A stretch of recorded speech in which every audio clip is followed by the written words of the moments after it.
Bueno, chicos, a pedido de ustedes, un poquito de la explicación del rozamiento en el plano inclinado. ¿Sí?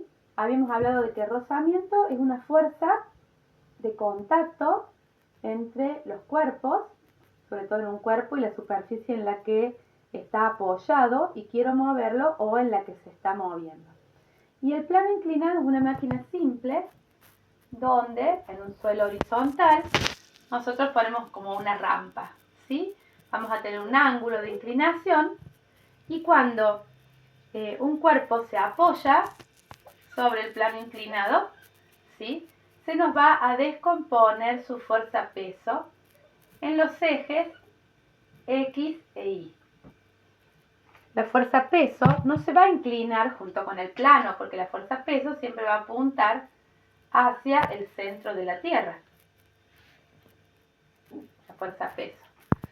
El plano inclinado lo que nos hace es descomponer esa fuerza en los ejes. Entonces tenemos la componente del peso en Y y la componente del peso en X. Esta componente del peso en X también se le suele llamar fuerza de caída, porque es la fuerza que trata de que el cuerpo se deslice por el plano inclinado debido a su propio peso. Y el peso en Y es la fuerza con la que se apoya ese cuerpo. Si nosotros queremos calcularlas, las hacemos analíticamente con el seno y el coseno. ¿Sí? Vamos a ver, por ejemplo, un caso. Yo tengo un cuerpo de masa 10 kilogramos, ¿sí?, que está apoyado en un plano inclinado cuyo ángulo es 40 grados y con esa superficie supongamos que tenemos un coeficiente de rozamiento estático de 0,3 y un coeficiente de rozamiento dinámico de 0,2. ¿Sí? Supongamos que nos dan estos datos y que nos preguntan si el cuerpo cae debido a su propio peso y que nos preguntan en caso, ¿sí?, en caso de caer,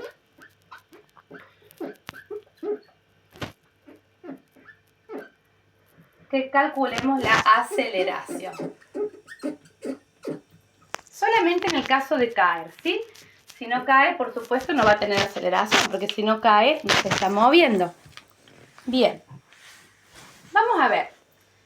¿Qué son las cosas que vamos a tener en cuenta? Lo primero que vamos a hacer, ¿sí?, para saber si cae, yo tengo que saber si la fuerza de caída, la fuerza que está intentando que caiga, es mayor que la fuerza de rozamiento. ¿Dónde va a estar la fuerza de rozamiento? Contraria a la fuerza que lo quiere hacer caer. El rozamiento, como la fuerza de caída lo tira hacia abajo, el rozamiento va a estar hacia arriba. Y al rozamiento, si yo quiero saber si se empieza a mover, vamos a tener que calcular el rozamiento estático máximo. Normal por coeficiente estático. Bien, ¿y cómo vamos a saber la normal? Recordemos que la normal es la fuerza contraria a la fuerza de apoyo. Entonces, nosotros ¿con qué fuerza se apoya en el plano? Con el peso en Y. La normal va a ser igual que el peso en Y, pero hacia arriba. Entonces voy a tener que calcular el peso en Y para poder saber la normal. Y voy a tener que calcular la fuerza de caída para compararla con el rozamiento que también voy a calcular. Entonces vamos a hacer lo que ya habíamos aprendido en cuarto año, ¿sí? Descomponer la fuerza-peso. Vamos a decir que el peso en Y va a ser igual a la fuerza-peso por el coseno del ángulo. Y que el peso en X va a ser igual a la fuerza-peso por el seno del ángulo. ¿Por qué uso para X el seno y para Y el coseno? Al revés de lo que hacíamos con la velocidad en el tiro oblicuo. Porque ahora lo que yo tengo es este ángulo y este ángulo va a estar acá. Ese ángulo va a estar adyacente al peso en Y. Y cuando calculamos el cateto adyacente usamos coseno. Por eso vamos a usar coseno. ¿Sí? En cambio el cateto opuesto, que es este, es el de X. Entonces lo calculo con seno. Bien, ¿qué sucede acá? Bueno, dice peso por el seno, peso por el coseno. Tengo la masa.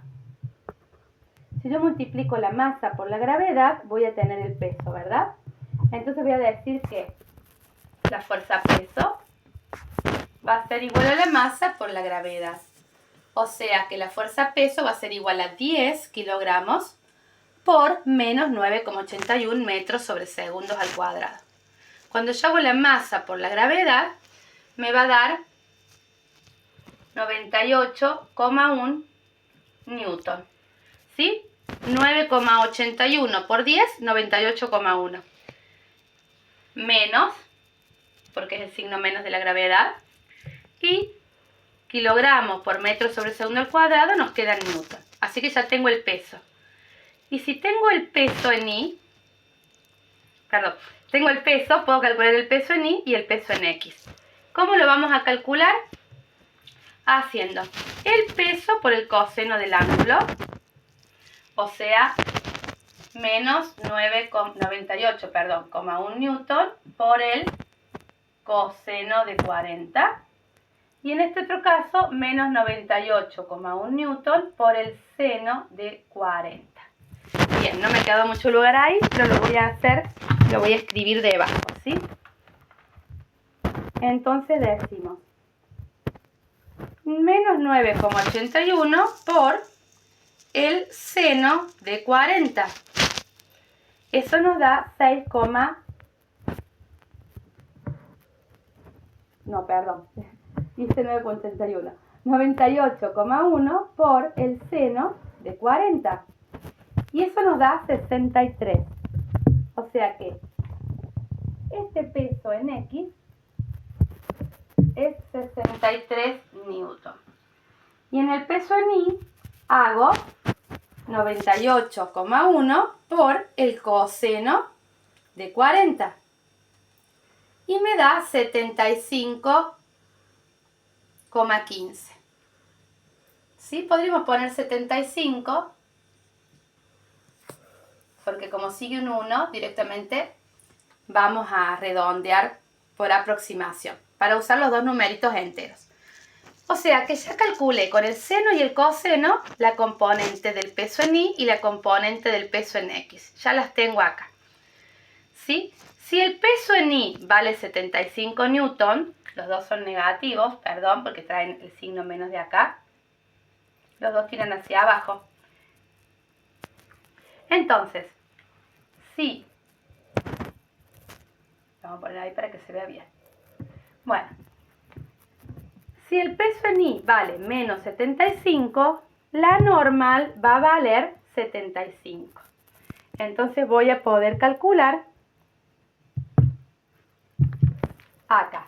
El rozamiento estático máximo va a ser igual a 75 por el coeficiente estático, 0,3. 75 por 0,3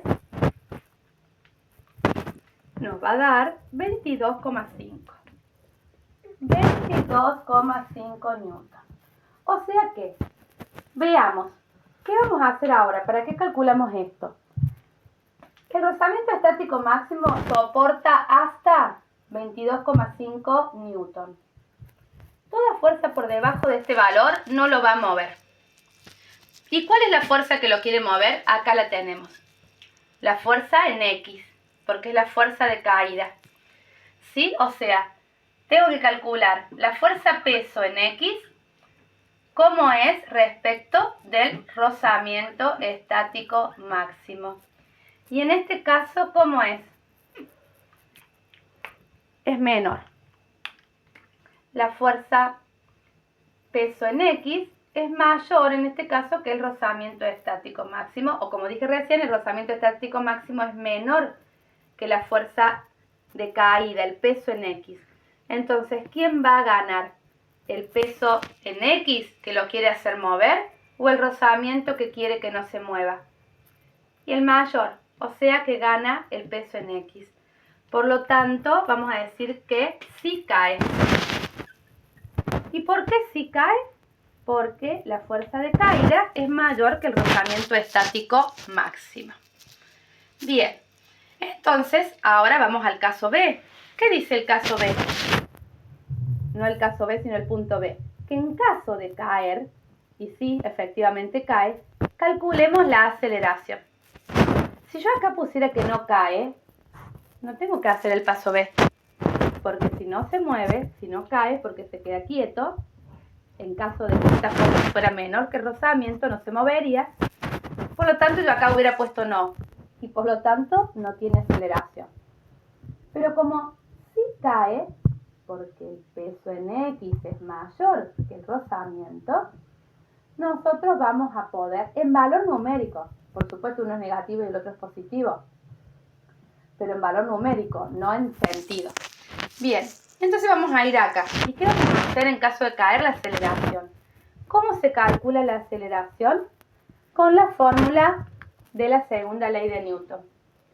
Fuerza más rozamiento dinámico, en este caso, va a ser igual a la masa por la aceleración.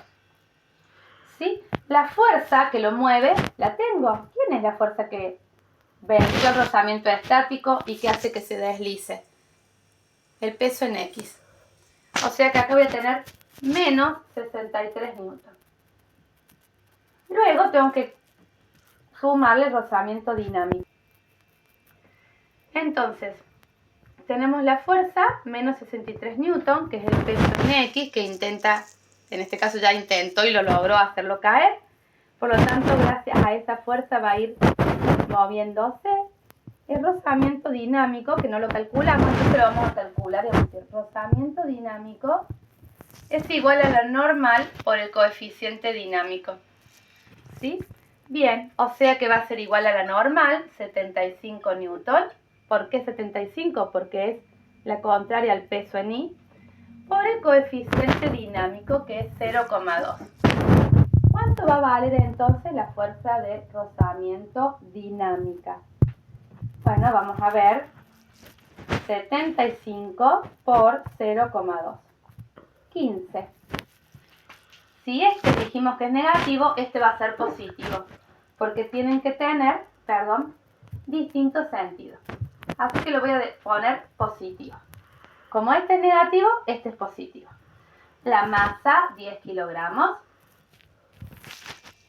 Y la aceleración, que es mi incógnita. La aceleración es lo que yo no sé. Bien, vamos a hacer menos 63 más 15.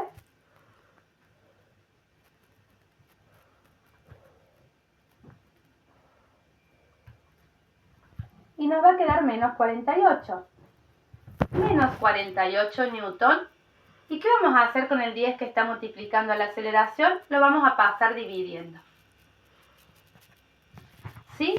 Por lo tanto, nos va a quedar menos 4. Newton adentro es kilogramos por metro sobre segundo al cuadrado. Si nosotros lo dividimos por kilogramos, se nos van los kilogramos y ¿qué nos queda? Los metros sobre segundos al cuadrado. Entonces ahí hemos llegado a conocer la aceleración con la que se mueve ese cuerpo. Y es negativa porque efectivamente el cuerpo se está moviendo hacia abajo, con una fuerza que lo tira hacia abajo. De ahí sale el signo de la aceleración. Esa aceleración está haciendo que a medida que cae, cada vez caiga con mayor velocidad. Cada vez va más rápido en la caída. Entonces acá, en caso de caer, ¿qué aceleración tiene? La respuesta sería menos 4 metros sobre segundos al cuadrado. Y así, por ejemplo, hemos logrado hacer este ejercicio. ¿Sí? Fíjense, rápidamente vuelvo a detallar. Tenemos la fuerza peso, se descompone por el plano inclinado, usamos el seno y el coseno para descomponerla y lograr los valores de fuerza en X, fuerza peso en X, fuerza peso en Y. Con la masa calculamos el peso multiplicándola por la gravedad, ¿sí? Luego, para saber si cae, calculamos el rozamiento estático máximo, que es normal por coeficiente estático. La normal vale lo mismo que el peso en I, pero hacia arriba, es positiva, porque la normal es la fuerza con la que reacciona la superficie de apoyo. Y a esa fuerza, ¿sí?, normal por el coeficiente estático, le vamos a llamar fuerza de rozamiento estática máxima, como dijimos. Y la comparamos con el peso en X. Si el peso en X, en valor numérico, no en el signo del sentido, por supuesto, es mayor que el rozamiento estático, le gana y va a caer. Si fuera al revés, que el rozamiento fuera mayor, gana el rozamiento y no va a caer, se va a mantener quieto. En este caso sucede que sí cae. Y si sí cae, podemos calcular con qué aceleración lo hace, con la formulita de la segunda ley de Newton, donde contemplamos el rozamiento. La fuerza que lo hace caer, que sería en este caso el peso en X, más el rozamiento dinámico, porque ya sabemos que está en movimiento. Si una tiene el signo positivo, la otra negativo, va a ser igual a la masa por la aceleración. Realizamos la suma algebraica, pasamos la masa dividiendo, ¿sí? Y yo puse 40, me doy cuenta ahora, y acá era 48. Así que es 4,8. ¿Sí? Si quisiéramos redondear en realidad entero, tendríamos que redondear a 5. Ustedes perdonen que hoy hemos tenido un día largo, pero no quería dejarlo pasar sin hacerles el videíto para que lo pudieran resolver a los ejercicios. Así que bueno, ahí con esta formulita logramos tener la aceleración. Para poner acá el rozamiento dinámico, lo calculamos con la misma normal, pero reemplazando con el coeficiente de rozamiento dinámico. Bueno, espero que les haya servido este ejercicio. Lo pueden ver las veces que sea necesario, pausándolo, copiando, y son todos más o menos similares.